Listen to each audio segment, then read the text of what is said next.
taking your seats, I will start talking to you.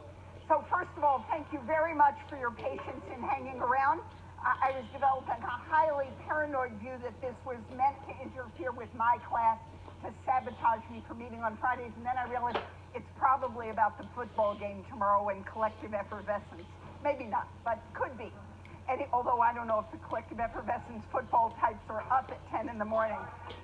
Yes, okay, I'm as loud as I can get, so people have to be quiet, because I've got the mic on. Unless there's a control for it that I don't know about. Okay. Let me first say something about the paper assignment which you were just handed.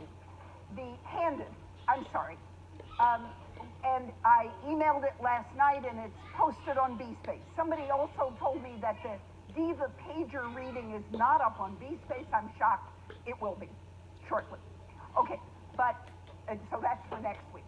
But the point of the paper assignment, I just want to make, I'll repeat this, but I want to make one sort of clarification, or I don't know what to say, of the way the instructions are written. The purpose of this is for you to go out and observe something in the real world. Now, since there are 360 students in the class, I do not want to inflict all of you on the same places. So I usually have said you can't study anything related to what you do.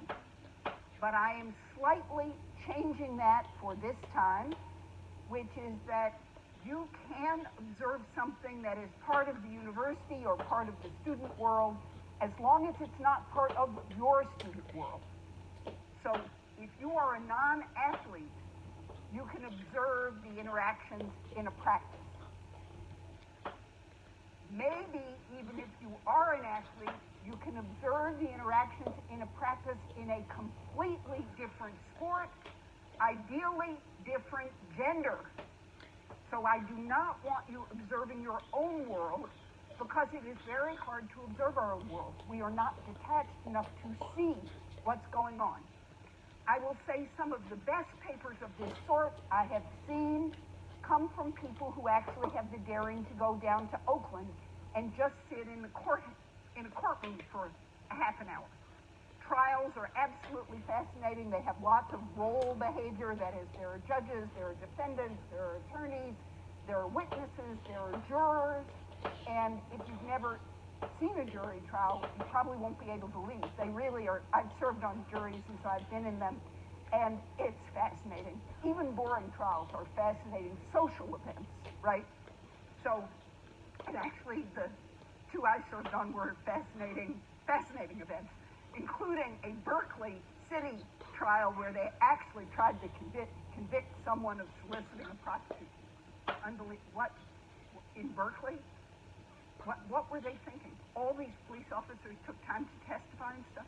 There was no way they were going to get it, but whatever. Okay, so you need to observe something that is in a definable institutional setting. The really ambiguous case about whether you should do it or not is professor-student. Those interactions fit the assignment perfectly in theory, but you're so familiar with that world, I hate to have you do it. So let me just say, were you to choose that, to go observe in some course you are not taking and observe how students interact with a teacher, and if it's just students sitting passively, you'd have trouble writing an interesting paper. That, I would say, is higher risk, because doing a good job is going to be very difficult.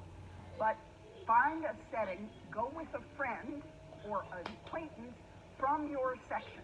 So you cannot pick your own person from anywhere in the class. It has got to be someone in your section. If the numbers in the sections work out unevenly, I believe your GSIs can figure out to have 3 people in a group.